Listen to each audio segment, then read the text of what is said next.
Our next guest needs very little introduction. One of the greatest UFC welterweight champions in UFC history. He's also an actor, a stuntman, an ESPN analyst, and he's facing Jake Paul on August 28th, 29th in Australia and New Zealand. He's also in Embattled, the Nick Karsov film about an MMA fighter whose past catches up with him. Tyron, the chosen one, Woodley. Welcome to Submission Radio, man. How are you? I'm doing great, my man. I appreciate you guys having me on. Yeah, man. It's about time you made your Australian debut, man. So thank you so much for joining us. So we got to talk Embattled, man. It is a story about a brash, maniacal MMA champion who he has to confront the sins of his past when a media firestorm forces him into the ring against his eldest son, an 18-year-old prodigy following in his father's footsteps. I got to ask, man, what drew you to the project? I love the story because, that's what the sport of mixed martial art is. Most of the fights that we watch and most of the things that we get excited about are actually people that are doing the trash talking in the press conferences, and they're walking with a certain type of, suits on and jewelry, and they're really flashy and flamboyant. And, they make these big predictions about what they're going to do in these fights. And then if they can live up to it half the time and, they go out there and do it with style, those are the people who want to fight. So I think that's why this was actually a great movie to be a part of, just because it kind of embodied the current state of the sport. Yeah, 100%, man. It's a very complex story where the main character, despite being a fighter, he doesn't really stick around to fight for his youngest son, who has Williams syndrome. As somebody who's actually a disability support worker myself, I actually like that they cast somebody with Williams syndrome in real life for the role as well. And in the movie, his eldest son becomes his younger brother's carer and ends up fighting against his father.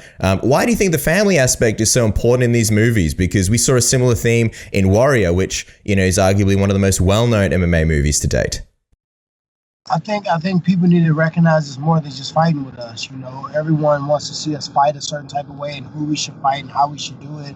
But we are humans as well. We got real life issues as well. And I feel like that was a very severe case, but that's not the only case. There's a lot of people that fight in different organizations, UFC, ONE FC, that have to deal with struggles, people that are mentally ill, people that have cancer and kids with conditions and mental health disorders, that we all have to deal with these things. And at the same time, we still have to fight. We still got to perform. We still got to give you these, crazy knockouts that you want with all those things. So I feel like mixed martial art is an ultimate sport when it comes down to actually comparing it to life.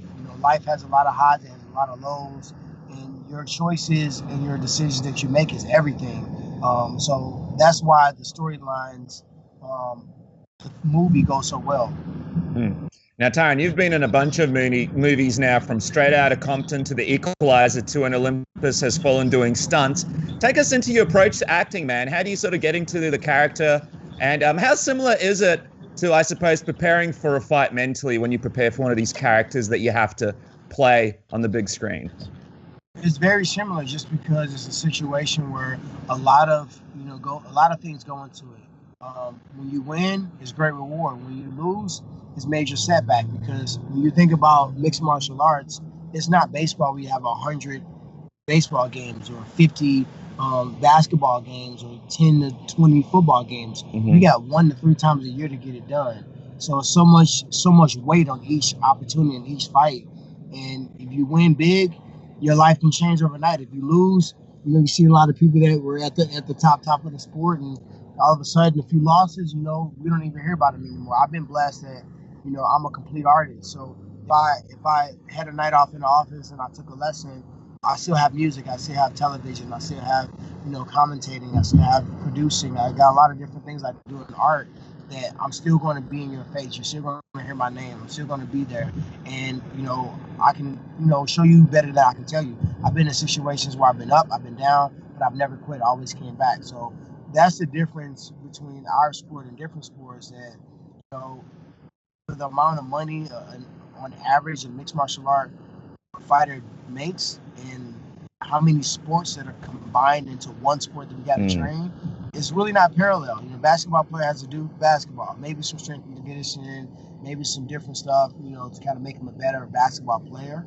But we have to do 4 to 5 different versions of just striking alone, and then 4 to 5 versions of grappling, whether it's submission grappling, judo, sambo, wrestling, just to be competitive. And then when you throw in the strength and conditioning, the explosiveness, the dieting, the mindset, the rest, it's a lot. And we got the same 24 hours that many athletes have, but we got to get it done.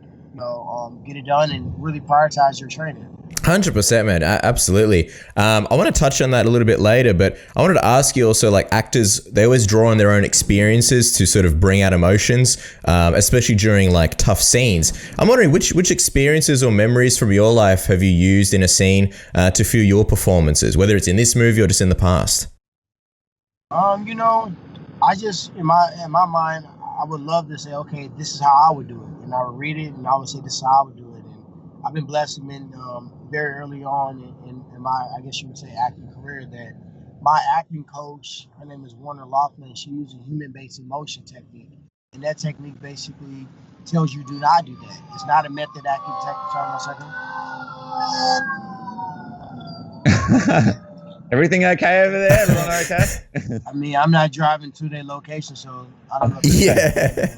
I know they're gone right now, but her technique, once again, is called human-based emotion, and what that does is you read the script and you break down the script, and you break it down to where if I was reading all the things around it, the way that the script is written, the way that they maneuver, the way that the response compared to somebody else, I want to go back to their first memory, which is probably 3, 4, or 5 years old. And what kind of household did they grow up in? What kind of parents did they have? What kind of school did they go to? What kind of person they were? And if I can get that, I can really hone in on, taking all the details and come up with that thought. Now it doesn't matter. The director can change his line, he can change the screen, and I'm not doing what I think. I'm actually that person.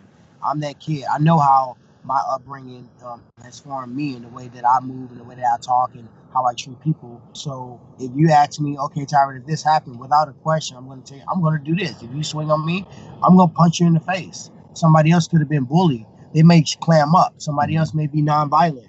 They maybe, had a life of violence and they change their mind and want to turn over a different leaf.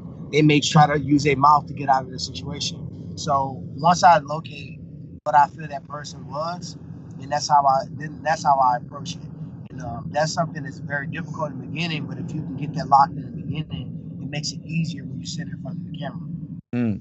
Also, Embattled covered the business aspect of MMA, which isn't the most well understood aspect of the sport and the one that doesn't get the spotlight enough, even though everybody basically knows that, fighters are underpaid. How do you think the movie tackled with the sort of business themes of MMA? I think it scratched the surface of it. I don't think that it really was able to really get deep and really get to all the things that are behind the stage and all the politics with the pay. The thing about it is mixed martial arts is a sport that's been around 30 years. That's not a very long time for a sport. Sports have been around hundreds of years. You know what I mean? And when you think about all the fighters and where they all come from, the different bases and their different needs, and once you hear about what another person is making, and you feel like I should make that because I fought similar people, I did this, and or I did better, or I look better, or I fight harder, or like all these different things go into the equation of what you believe you're worth. But our sport wasn't set up that way. It was set up as something that was not even legal in many states. Very few opportunities to train, and nobody really knew about it. We watched the sport develop, and we watched people say, hey, what if we let somebody not only do karate, but we let them wrestle too? What if we let them do submission? What if we did this? And I think they should try to smash as many art forms in there to get you as close to, if you had to fight for your life, these are things you probably would do. And now let's make it skill. Now let's make a sport out of it. Let's make, let's get the fans behind it. We're the only sport that really allows our fans to get so close to us. I mean, you can walk in MGM and see John Jones. You wouldn't have been able to see Mike Tyson like that.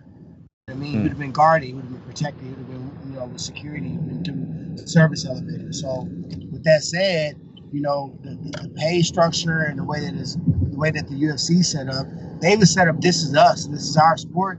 You either fight a part of it or you don't. And so many people from different education backgrounds, they'd never contested. They was just so happy to be a part of the UFC or so happy to be a pro fighter, and they accepted what they accepted. and the managers didn't want to. It's not like basketball where if you make the manager mad or the promotion mad, now you got to play against Stephen Curry. You have to play against the next team that you had to play against the schedule. If you won and you was in the playoffs, you went to the next game. It's not like, okay, like right now we're watching some heavyweights that are having some problems, some interim titles and things like that. Yeah. It doesn't really matter. It's an entertainment. So the sooner people stop thinking that they deserve something, and the sooner they recognize this is entertainment. Can you entertain and win these fights at the same time? If you can, and you can actually market that, and you can actually, get the people behind you, you're gonna make the top dollar. Was there a moment in your title reign in the UFC that sort of sunk in, or is that something that you went into being a champion fully knowing? It sunk in afterwards. It sunk in afterwards, and it's something that it's a revelation that I kind of got after the fact. And my path would have still been the same because I'm the type of person that I've really been. I am who I am. I don't care what people want me to be. I am who I am. So I wouldn't change it. I would do the same thing again. The industry can't even afford me. They can never make me change who I am. So if I had to conform and be more like Conor, which many times people, of the UFC brass kind of wanted me to be a little bit more like that. That ain't my side. I never got into it to be infamous. I got into it to be the greatest. So that's something that's perspective. I think after my career in UFC and what I'm going to do after that, I think people will have a chance to go back and look back and see what I did. How I did it. I was coaching myself until 2015. Thank God, because otherwise I shouldn't have even been in the position I was in. So that's what I think about my career. I think I'm going to be closer to the way that Muhammad Ali was. I'm going to get more respect for what I did after the fact. It's funny you mentioned that because I remember, 2016, you were the champion, you were defending against Wonderboy in Madison Square Garden. We were actually there, and I remember seeing you at that presser with Conor McGregor. And, during that fight week, obviously your eyes were on Wonderboy, but there was a bit of friction between you and Conor. There was that moment at the early weigh-ins, and it seemed like he was trying to angle for a fight against you, and you kind of... Nah, he was definitely not doing that. You don't think he was actually interested? I don't have to cut you off, but it's all right. He was never angled towards anything towards me besides being upset that I videotaped him. I videotaped him coming in looking like Cruella DeVille from 101 Dalmatians with a Gucci tag on his jacket, late as hell to the press conference and acting like, don't hold me back, don't hold me back. If I want to get to somebody, ain't security guard, ain't no UFC person, ain't nobody in the world gonna stop me from getting to him. No one. So when he was like acting like he wanted to fight Eddie Alvarez and going through the whole thing, that was the entertainment portion. So he was right next to me. So shit, I'm filming the shenanigans. So the video I filmed ended up being leaked. TMZ got it, and everybody got it and got a lot of views. And he was upset with me about that. I didn't know what his issue was, but when it came down to it, I made it real clear that I'm not that guy. I don't play those type of games. The same way I had to make it clear with Jake. I don't play those type of games. I don't really do this. I've been doing this before. I was doing it with gloves on. And you haven't heard Conor say a word about me since. So Conor was not angling towards anything towards me. He was angling towards clout. That's what he was angling towards. I remember you saying, you were saying like, you're not I think it was something like, you're not about that life, or he's not about that life. Like you grew up in Ferguson, you were saying if you really wanted to do it, things would get more serious. But I wonder, just in terms of like paydays, obviously fighting Conor would have been massive. And I know you kind of always took the high road, in those interactions with Conor. I wonder if retrospective looking back, if you wish that, maybe you fuel that fire a little bit and sort of got that big payday, especially now getting this massive payday with Jake. Although I'm getting the sense from you that you were kind of always on a mission, like you said, with Muhammad Ali. You didn't want to play that character. It would have been great. It would have been whipped cream on the top, but I was after greatness. So he was after clout. He was after being infamous, and he just so happened to actually be good. I don't consider Conor to be great. There's so many fighters that are better than Conor. Conor's a good fighter. He was better at brainwashing people and getting into their mind and doing the research and press conference and, getting underneath their skin and forcing them out of their zone. He would have never done that to me. He did that to Eddie Alvarez. He was doing it to RDA. So many fighters lost that fight before they fought him because he had a way of getting underneath their skin in a way that we had never seen before. Outside of Chael Sonnen is the best. He's a better mouthpiece than Conor. He was smarter with it. He was more. It was more entertaining. He was super sharp. He's the best that I've ever seen Conor would be a distant second, but Conor did it at a time where he came out and he just, he came out the gate with it. He threw the fashion. He brought a whole country with him. He brought Ireland with him, and that's what separated Conor from everybody else. I think in this fight with Jake Paul as well, I get the sense from Jake that he's sort of underestimating your ability to sort of deal with the press conferences, deal with this trash talk. Obviously on social media, you had that great post just the other day where you sort of were able to sort of own him a little bit with that post. And do you think you're sort of underestimating a little bit fight week and what to expect from you before the fight even happens? Of course, he's never seen a press conference. I was never in a super fight. I never got to talk shit with Conor McGregor. I never got to go against Nate or Nick Diaz or GSP or Bisping or the people that I had a chance. I was going against Wonder Boy. I was going against Damian Maia. I was going against Robbie Lawler, who barely says anything. So everybody I was competing against in the press conference, it was always somebody super humble and somebody I really respected, or who's going to yell at Wonder Boy or freaking Damian Maia. People would have hated me had I, started talking trash and stuff against them. So with that said, I really just put myself in a position to really focus on the fight and focus on what God had for me. Everybody get a turn. My turn may have not came in mixed martial arts to fight for the big fight and get the big bag, but my legacy is permanent. I'm wondering, what is your question about, what is your biggest question about Jake? Like, he's obviously so young in his fighting career. Many people still kind of, question whether he's really a fighter. So no one really knows what his ceiling is. But when you go into this fight, what's the biggest thing that you want to find out about Jake? I don't want to find out nothing. I just want to punch him in the face. Like, I don't have time to sit here and get his backstory and go talk to his guidance counselor at school and see what kind of Boy Scout he was. I'm trying to punch him in the face. So I don't need to do that. I don't need to. He can say whatever he want to say. There's nothing he's going to say that's going to make me want to punch him less or more. Now you said that. Now I'm going to try to win. I'm going to try to win anyway. We'll let you go in a sec because I think you're parked outside a training, so we won't be too greedy with your time, Tyron. I'm wondering what you think about his ability to handle adversity in fights. His fights have been very quick, hasn't really had any adversity, unlike yourself in fights. Do you think that's going to be sort of a deciding factor in the fight? My thought process is this. I can't get inside somebody's mind and body and think what they're thinking. When you say the word think, that's already telling me that there's some uncertainty there and it couldn't be 100%. I'm worried about what I'm thinking. So I'm not going to try to think what somebody else is thinking or think what their body is going to do or think what they're going to respond. I'm going to hit him. I'm going to keep hitting him. I don't care what he says, what he does. I'm going to keep hitting him.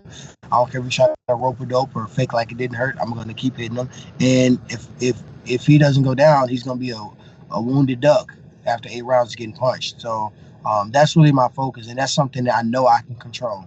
And if you focus on what you can control, I think you're better off from the jump. Do you think he's dangerous anywhere? Is there any areas that are of concern or a challenge to? I mean, I can say no, be lying to you, but how are you gonna say someone's not dangerous when they have knockouts?